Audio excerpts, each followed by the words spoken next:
Amém. Vamos abrir para Marcos, capítulo de número 10. Marcos, capítulo de número 10. Dando sequência à série de pregações em Marcos.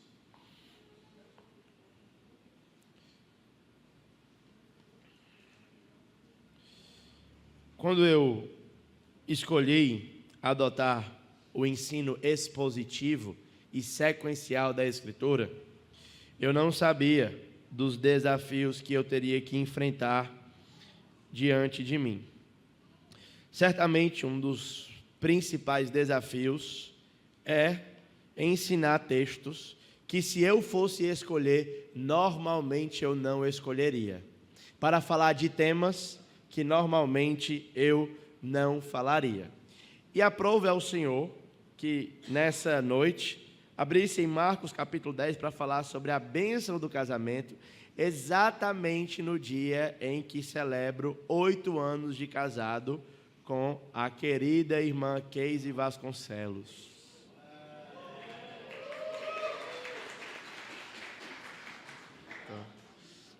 Uma boa mão da providência, então, nos direcionou. São 8 anos que nós estamos casados.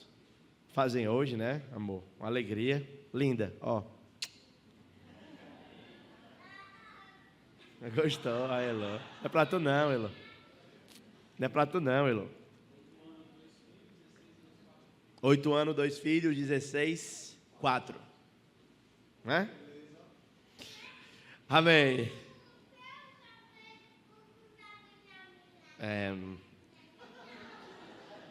Quando falar em língua, levante intérpretes. Vai interpretar, irmã? Marcos capítulo 10, verso 1. O meu alvo nessa noite, irmãos, é que nos próximos minutos a gente pense como vive um verdadeiro discípulo de Jesus. E o que eu quero mostrar para vocês é que, ao seguir a Jesus, nós temos os nossos valores invertidos. Ao invés de valorizarmos as coisas terrenas, passamos a valorizar e a enxergar as coisas da maneira de Deus. Esse é o meu alvo nessa noite. É te ajudar a entender que o verdadeiro discípulo de Cristo vive pelos valores do reino. Assim diz a palavra de Deus. E levantou-se dali e foi para o território da Judéia, além do Jordão. E a multidão se reuniu em torno dele e tornou a ensiná-lo como tinha por costume.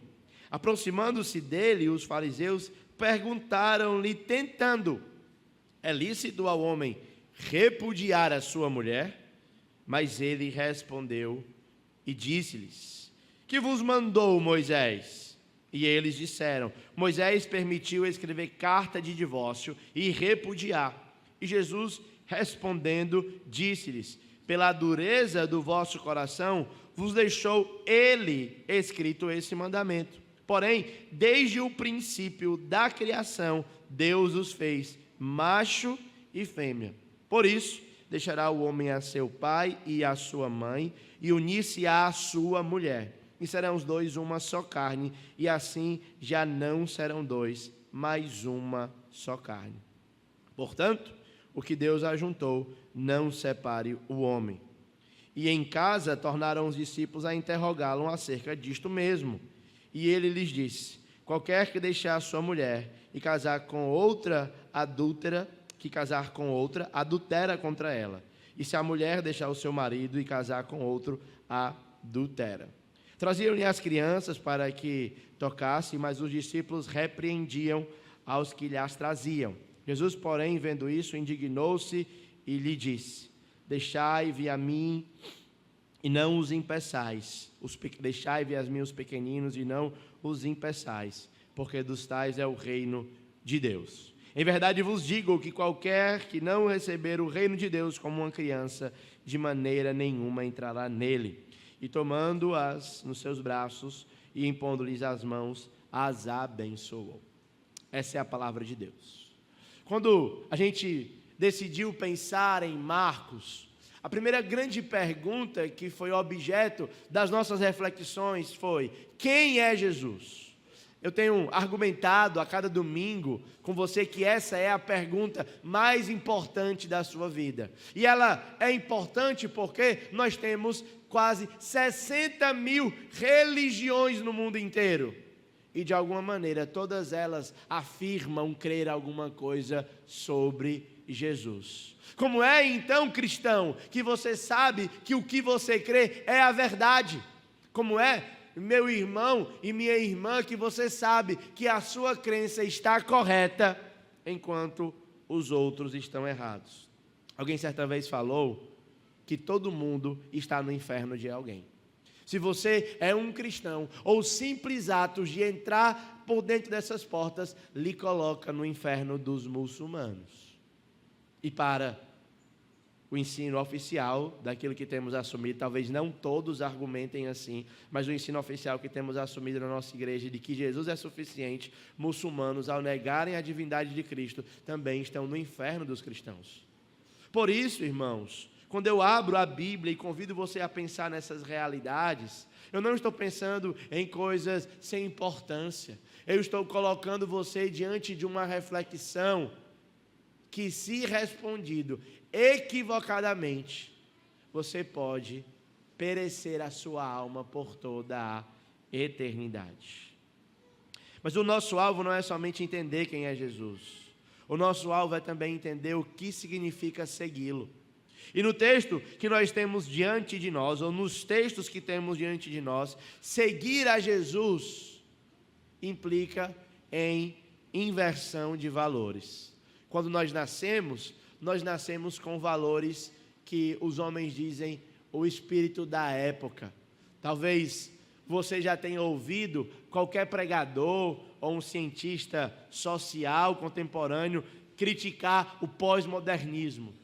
Mas, como nascidos nessa época, todos nós, de alguma maneira ou de outra, temos esse vírus instalado na nossa percepção da realidade. O que devemos fazer então é confrontar a nossa maneira de ver as coisas, aquilo que nos incomoda, passar pelo crivo da palavra e permitir que o Senhor remodele valores, afeição e forma de ler a realidade.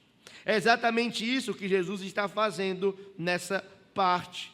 Ele entra nessa região, vamos ler aqui o verso 1 novamente. Ele vai para o território da Judéia, além do Jordão, e multidões se reuniam em torno dele. E agora o que Marcos está fazendo é mostrando que Jesus passou a ensiná-los como de costume. Mas um ponto interessante é que nem todos que se sentam aos pés de Jesus para ouvirem seus ensinamentos estão sedentos de aprendizagem. Eles querem perguntar, mas não com desejo de aprender. Eles perguntam com desejo de desafiá-lo. E a pergunta que eles fazem no verso 2 é a seguinte: é lícito ao homem divorciar da sua mulher? Então Jesus, ele usa o que a gente chama de maiêutica, ele não responde, ele devolve com uma outra pergunta. Ao invés de dizer sim, é lícito, ou não, não é lícito, ele pergunta: o que Moisés ordenou a vocês? Ele retoma ao Antigo Testamento e coloca os fariseus para responderem aquilo que é a palavra de Deus que Moisés falou. O que Moisés falou está em Deuteronômio capítulo 24, verso 1. Vamos ler o que Moisés disse e vamos ver se os fariseus interpretam corretamente o texto de Moisés. Deuteronômio, livro do profeta Deuteronômio. Deuteronômio não é um profeta, tá? É só um... Como o pessoal não riu, eu fiquei com medo de não... Tem duas possibilidades, ou ter sido sem graça, ou não entender.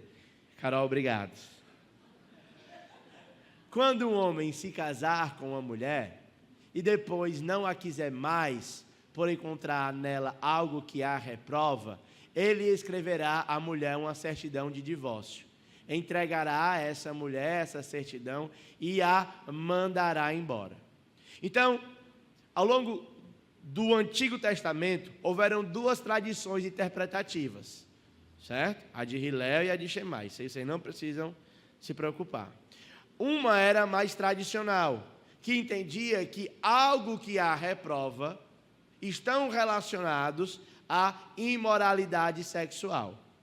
E a outra mais liberal, a de Hillel, dizia coisas absurdas.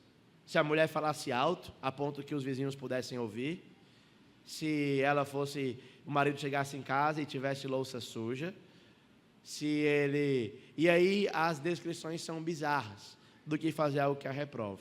O fato é que a palavra que o Antigo Testamento diz, ela não é tão importante para o nosso contexto aqui agora. Porque os discípulos não, ou os fariseus não estão fazendo um esforço sincero para entender Moisés. Eles estão querendo desafiar a Jesus. E a resposta é muito óbvia. Jesus está do outro lado do mar da Judéia. Quando ele estava no lado de lá, um homem tocou nesse mesmo tema. O tema do divórcio e do segundo casamento. Seu nome, João Batista. Ele havia condenado Herodes por ter se casado com a mulher de seu irmão.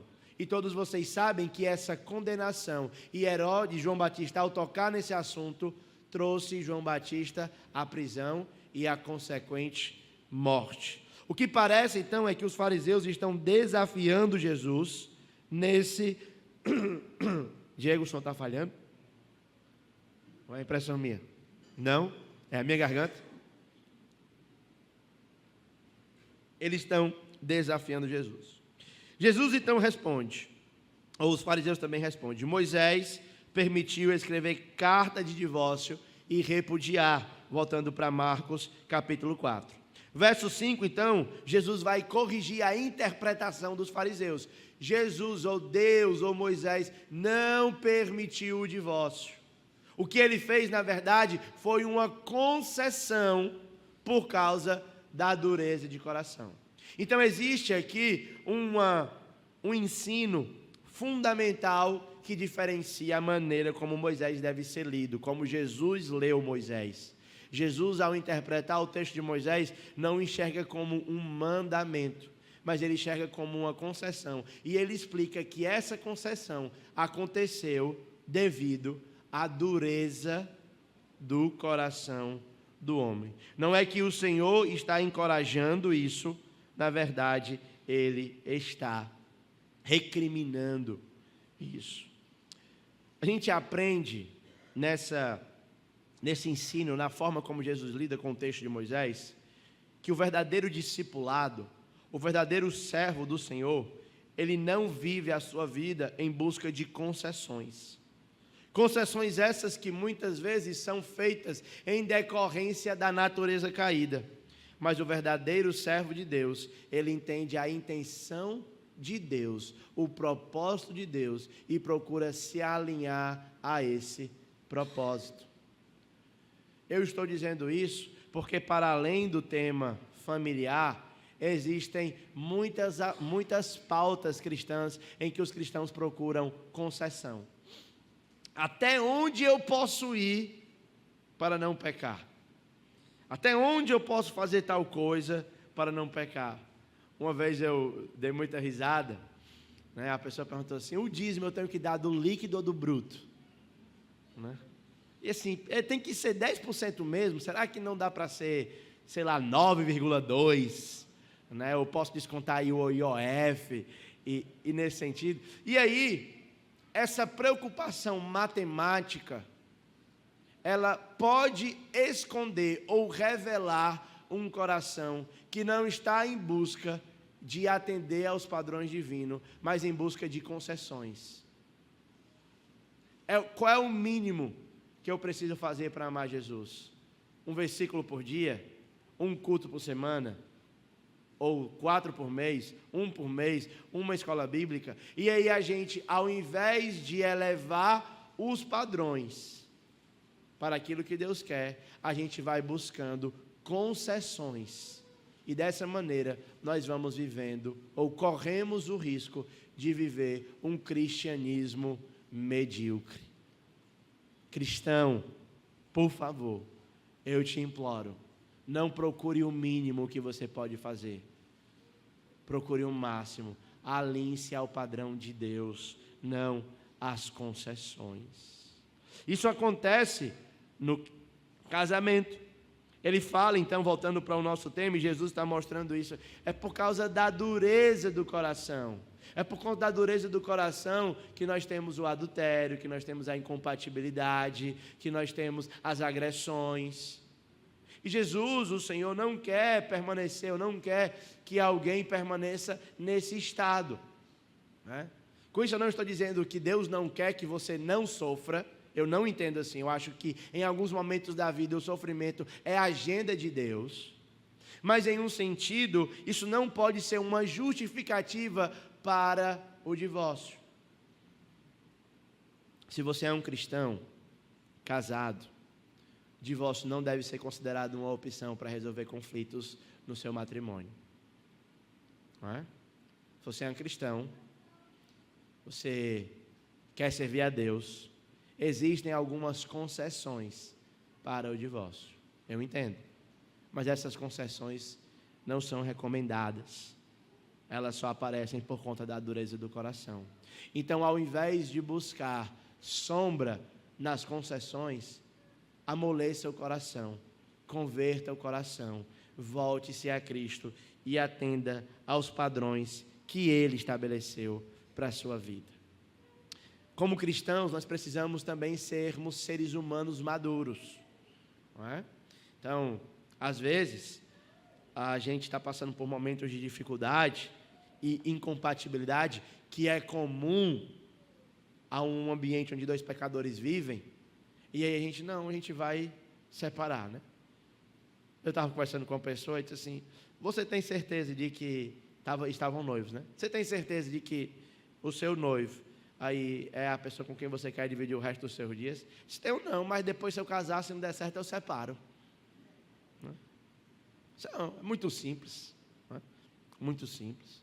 A gente precisa ser maduro, e a maturidade indica que eu resolvo o problema sentando, conversando e, como cristãos, demonstrando perdão e transformação mais do que fugindo.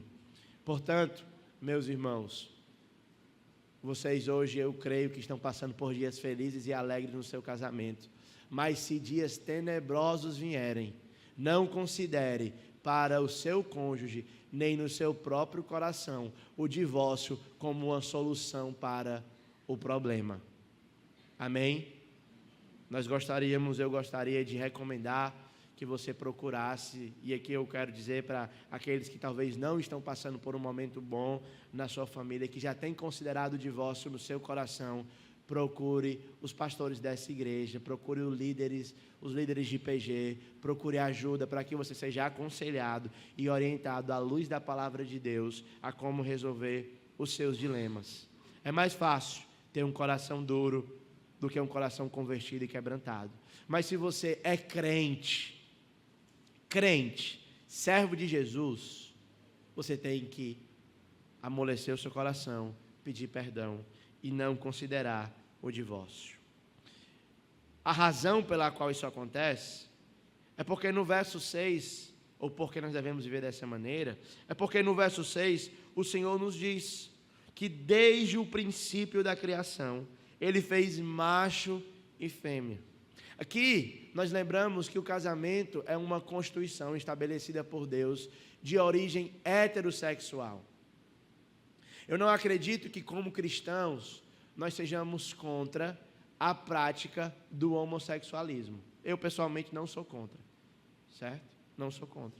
Eu acredito que todo mundo tem o direito de praticar o que quiser. Socialmente falando, a pessoa é livre. O que, então, não pode acontecer é que a instituição de dois homens ou duas mulheres ou duas raposas, qualquer que seja a coisa que vem na sua cabeça, possa ser chamado de casamento. O casamento, como o dono da vida humana estabeleceu, é uma união heterossexual, monogâmica e indissolúvel. Se você é um cristão, essa é a maneira de entender essa instituição. Portanto, se você não crê em Jesus Cristo, se você não tem esse livro como sua regra de fé e prática, se você não reconhece a Deus como um criador e legislador do universo, você é totalmente livre para namorar com quantos homens, com quantas mulheres você quiser. Agora, se você afirma de si mesmo querer ser um servo de Jesus precisa entender que o casamento é heterossexual e monogâmico. Amém, meus irmãos? Esse foi o meu argumento quando eu tive o privilégio de debater sobre essa prática com o pessoal do curso de jornalismo na faculdade da UFC. O meu ponto é, nunca o homossexualismo foi uma prática escondida. Se você lê nas Escrituras, o primeiro livro da Escritura já fala de homossexualismo. O que a nossa geração é diferente de todas as outras, é que a nossa geração é a primeira a querer praticar o homossexualismo como aceitável diante de Deus. Então, leia Platão em O Banquete, leia os filósofos gregos, leia os homens na Idade Média, todos eles sabem e há práticas homossexuais sendo desenvolvidas abundantemente. O que não há, no entanto, é que essas práticas sendo percebidas como virtuosas e como corretas. Platão, sodomitas, todos os outros que faziam a prática da homossexualidade, o faziam sabendo que estavam desagradando a Deus. Então, mais uma vez, todo mundo tem o direito social de fazer o que quiser da sua vida e do seu corpo. Contudo, o Criador do universo também tem o direito de estabelecer como os relacionamentos funcionam. Amém? Há muitos assuntos a mais, há muitas perguntas para lidar. O tempo não é nosso amigo, mas eu estou totalmente disponível para que a gente converse depois sobre esse assunto e aprofunde a reflexão. Mas o ponto que eu preciso afirmar é que Deus, o Criador do universo, Jesus, o seu único Filho, afirmou que desde a criação, o casamento é uma instituição formada de um homem e uma mulher. Isso deveria não somente moldar ou inverter os valores para nós enxergarmos, mas isso também deve enfatizar que você, cristão, você, homem e mulher, deve entender que você é casado com uma pessoa. E ao dizer sim para a sua esposa, ao dizer sim para o seu marido, todas as outras pessoas do sexo oposto não devem mais ter o seu olhar e o seu desejo. O casamento é uma prática monogâmica. Muitas vezes, o envolvimento de terceiros acontece não somente de modo físico, mas emocional. Às vezes acontece por meio de consumo de material pornográfico ou qualquer outra coisa dessa natureza. E se você está envolvido em qualquer uma dessas práticas, meus irmãos, eu te convido nessa noite ao abandono e ao arrependimento. Diga não ao envolvimento emocional, diga não ao envolvimento físico, diga não ao envolvimento de imoralidade nesse aspecto. Deus, se você é casado, Deus lhe deu a sua mulher, Deus lhe deu o seu marido e apenas ele. Ao dizer sim para o seu cônjuge, você diz não para todos os outros. Aqueles do nosso meio que ainda estão solteiros, precisam lembrar também que alguns privilégios da vida humana foram resguardados para essa instituição que Deus estabeleceu. Portanto, eu gostaria de recomendar também aos irmãos solteiros que se abstivessem das relações sexuais e guardassem isso para o casamento. O texto segue, e ele então fala, no verso 7, que o homem deve deixar o seu pai e a sua mãe e se unir à sua mulher. O casamento envolve uma quebra de núcleo familiar. E muitas vezes, alguns dos problemas que a nossa sociedade vive, ela se dá porque os homens, eles têm a dificuldade de romper o núcleo familiar. Então, a gente tem muitas piadas de sogra, né? Vocês já viram algumas delas? Sogra boa é igual uma macaxeira. Todas estão debaixo da terra, né? Aqui na igreja, Todas as sogras são boas. Eu posso ouvir um amém? Amém. Amém. Aquelas que ainda não são sogras e estão se preparando serão boas. As noras também serão como Ruth. Mas eu queria destinar uma aplicação desse texto para os meus irmãos homens. Observe que a forma como Deus estabeleceu, ela recomenda para que o homem saiba que ao construir um novo núcleo familiar, a pessoa mais importante da sua vida passa a ser a sua mulher. E às vezes algumas tensões familiares, no nosso contexto brasileiro, acontece quando há essa disputa entre mãe e esposa. Alguém já falou que duas mulheres apaixonadas pelo mesmo homem é fadada a dar problema, né? E a responsabilidade de lidar com isso não é da nora nem da sogra, mas é do marido. É o homem que deve marcar esse rompimento com a sua mãe. Me lembro que no primeiro domingo após o nosso casamento, eu fui para casa, almoçar na casa da minha mãe, eu estava com a gola um pouco amarrotada, e aí minha mãe foi mexer assim na gola, eu disse: mãe, até sábado a senhora fez muito bem, mas a partir de hoje, esse é o departamento da irmã Case. Minha mãe chorou, foi muito difícil para ela, foi muito difícil para mim também falar isso, mas isso garantiu que depois de alguns anos, o nosso relacionamento fosse um pouquinho mais harmonioso. Então eu queria exortar, encorajar os irmãos a assumirem essa postura, sobretudo os homens aqui da nossa igreja. Amém? E o verso 9. Gente, é muita coisa, né, para tratar aqui nesse, né? Tomar até uma aguinha aqui, tomar um fôlego, estou já acabando. Aqui umas 2 horas eu tenho. Verso 9. Portanto, que Deus uniu, não separe o homem. Jesus então conclui esse argumento, conclui aquilo que ele está falando. E aqui, irmãos, é importante que dizer, esse não é Paulo falando. Alguém poderia argumentar dizendo que esse pensamento conservador é um pensamento paulino, mas é o próprio Jesus. Não é nem outras pessoas interpretando o que ele fala, mas é um discurso direto, é o próprio personagem Jesus que está falando diretamente. E ele diz: portanto, o que Deus ajuntou, não separe o homem. E há um princípio interessante que nós podemos aprender aqui desse texto, é que mesmo aqueles que não são casados devem entender e preservar e zelar pelo casamento. Então, se você é jovem, mesmo que você... Tem várias aplicações que dá para fazer nisso aqui, né? A mais óbvia é: não se envolva com homem casado e nem com mulher casada. O que Deus uniu, o homem não separe. Quando você tem qualquer tipo de envolvimento dessa natureza, você está contribuindo para separar o que Deus uniu. Portanto, não se envolva com essa prática. Amém? Amém. Graças a Deus que os irmãos disseram amém, né?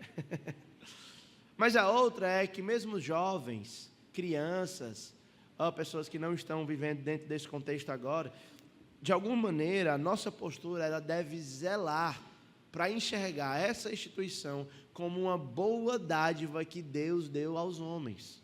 O que Deus uniu, o homem não separe. Que todos nós, independente da posição que estejamos, independente da fase da vida que estejamos, sejamos promotores da família e do casamento. Que nós sejamos intercessores dos casais, que nós possamos servir e contribuir para que o inimigo, nem a nossa dureza de coração, possa separar o que Deus ajuntou. Amém? É assim que vive um discípulo de Cristo. São valores invertidos. Isso que eu estou falando aqui para vocês parece uma coisa de outro mundo, parece coisa de maluco, não é? Porque os valores do mundo são contrários. Os valores do mundo houve incompatibilidade, cada um para o seu lado, não é? Houve desejo, eu posso me entregar às paixões, porque já pensou, o desejo foi Deus que colocou em mim, eu não consigo ter, não posso viver em algum tipo de incontinência. É assim que o mundo enxerga. O casamento vez por outra, vendo as pessoas comentando nas redes sociais de casais que decidem resguardar-se para ter intimidade apenas após o casamento, são tratados como loucos. Não é? São tratados como loucos. Portanto, afirmar essas verdades, irmãos, eu reconheço, são verdades contraculturais, são valores invertidos da perspectiva do mundo, mas, como creio, são valores afirmados por Jesus Cristo. O texto então segue no verso 10, e ele diz: em casa os discípulos tornaram a interrogá-lo acerca disso, e eles disseram: qualquer que deixar sua mulher e casar com outra, adultera contra ela. E se a mulher deixar o seu marido e casar-se com outro, também adultera. Porque ele trabalha essa união, não é, profunda que existe entre um homem e uma mulher. Os dois, ao entrarem em um contrato de casamento, não é, se tornam uma só carne. Não há mais individualidade, não há mais segredos, não há nada em que possa ser escondido um do outro. A vida é compartilhada. Não existe segredo algum para aqueles que são uma só carne. E o rompimento disso traz dores e marcas para a vida das pessoas que seguem um caminho contrário ao caminho que Deus estabeleceu. Por isso, meus irmãos, sejamos pessoas que militam contra o divórcio. Não considere isso como solução de problemas na sua vida. Existem outros meios, eventualmente até mais dolorosos, mais cansativos e mais longos. Não é? Alguém vai dizer assim: a coisa mais importante é a minha paz, ou a minha felicidade. Já viu esse argumento? Eu posso dar para você 347 mil textos que mostram que a coisa mais importante não é a sua paz nem a sua fidelidade. A coisa mais importante é você agradar a Deus com a sua vida. E que algumas vezes agradar a Deus vai lhe colocar em situações desconfortáveis, como por exemplo a que eu estou hoje.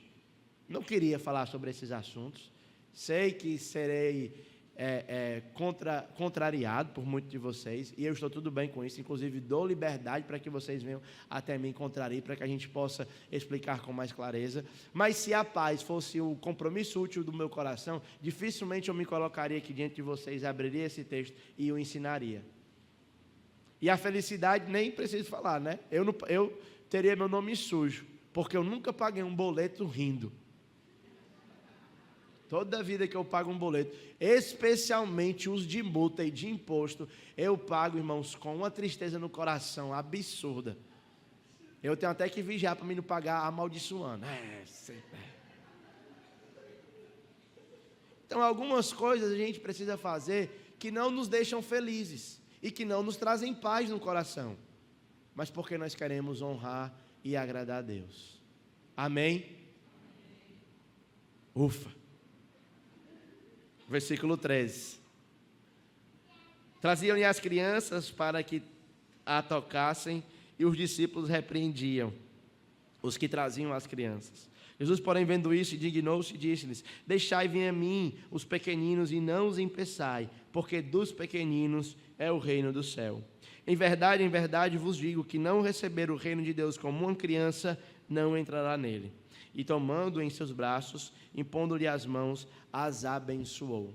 A ideia então que Jesus trazendo para trabalhar aqui conosco, é a ideia de que todos nós, que queremos ter valores invertidos, precisamos ser como criança. Uma criança é dependente, uma criança é livre ou ela é carente de recursos, uma criança não tem nada para oferecer, na maneira como esse mundo bíblico enxergava a criança. Criança era considerado como alguém que tinha muitas necessidades.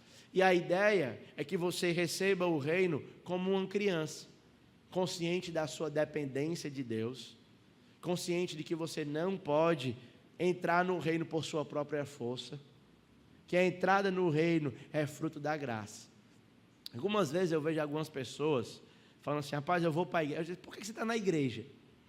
Porque a igreja, ela é um ambiente legal, ela traz boas amizades, eu posso mandar os meus filhos para passar final de semana junto lá para os tios cuidarem. Todo mundo ganha. Olha, gente, todo mundo ganha. As crianças ganham, os tios que trabalham ganham, e os pais têm vale night, né? Durante o período do acampamento infantil, certo? Então todo mundo ganha. Então é muito bom ser igreja. Eu estou aqui para encontrar um ciclo social, estou aqui para encontrar amigos, estou aqui para encontrar qualquer coisa. Mas o que ele está falando? Por quê? Porque para Deus não, para Deus basta o meu coração sincero. Negócio de precisão bíblica sobre quem é Jesus, isso não está com nada. Um coração sincero é bastante diante de Deus. Porque eu posso fazer o bem, se eu for uma pessoa boa, uma pessoa ilibada, que não considera divórcio até. Pessoa, não é, que dá água para quem tem sede, que ajuda o próximo, uma pessoa generosa. Eu não preciso de Jesus, não preciso. Só preciso então dessa minha vida. E o que ele está dizendo é o seguinte: olha, percebam que como criança você tem que vir de mãos vazias. E se alguém ainda nessa altura do campeonato, nessa igreja, enxerga a si mesmo como uma pessoa de bom coração, como uma pessoa, pastor, fulano é muito bom, né? Fulano tem um coração bom. Eu convido você nessa noite a enxergar a si mesmo como uma criança, despida de tudo, totalmente carente das mãos de Deus, de modo que a sua entrada no reino de Deus, ela não dependa da maior bondade, do maior ato de generosidade que você fizer. Ainda que você vendesse tudo que você tem, distribuísse entre os pobres, sem Jesus, esse ato de nada valeria.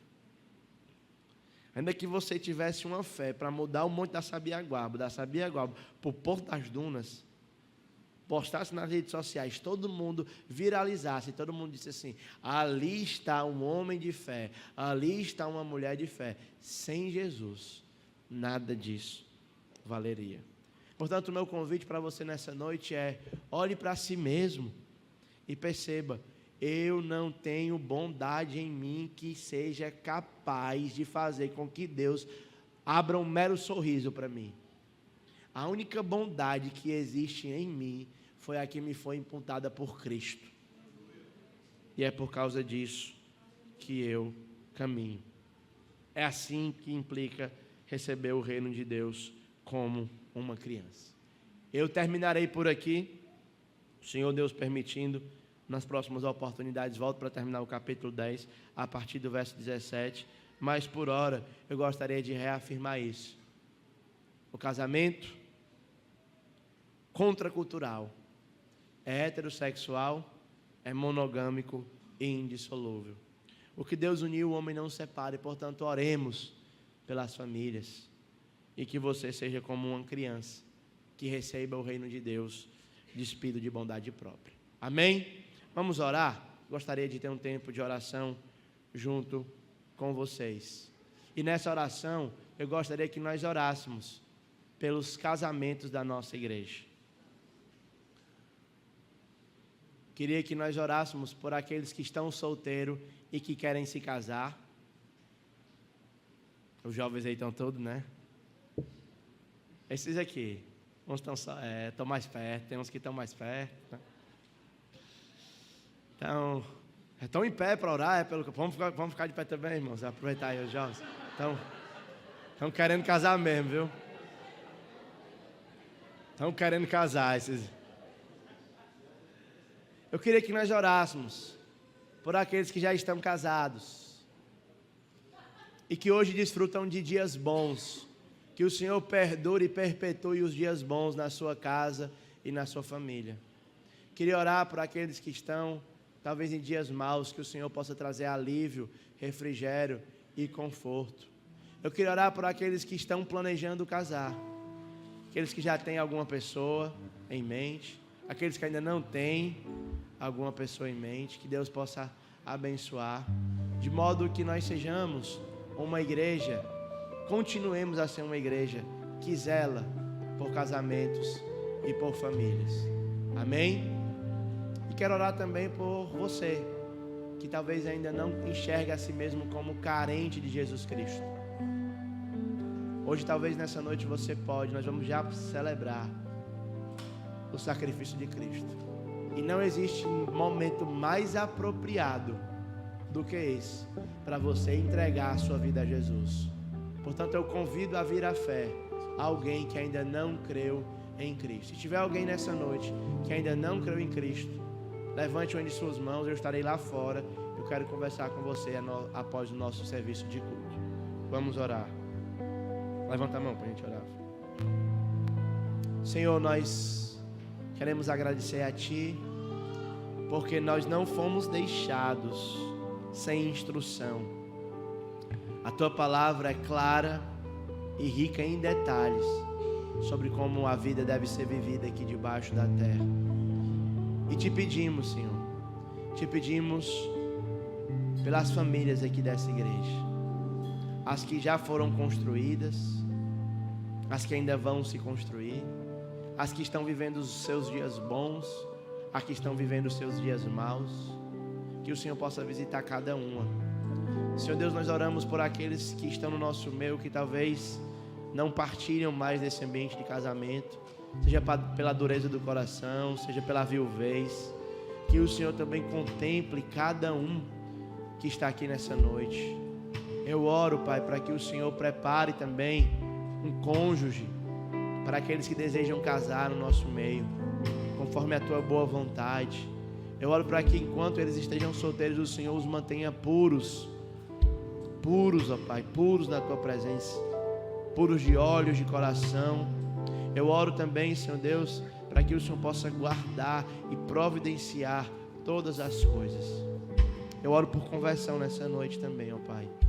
E à medida que preparamos o nosso coração para participar da Tua mesa, que o Senhor possa renovar a nossa fé em Ti. Como crianças, nós queremos relembrar a nossa total dependência do Senhor. Dependência para tudo que fazemos e que somos. Como crianças, nós queremos chegar diante de Ti e clamar: Senhor, faz por nós o que não podemos fazer por nós mesmos. Que o Teu nome seja glorificado, hoje e sempre. Recebe a nossa adoração e nos prepara para nos alimentarmos espiritualmente do corpo e sangue do Teu Filho. Amém. Ainda de pé, pastor Raimundinho.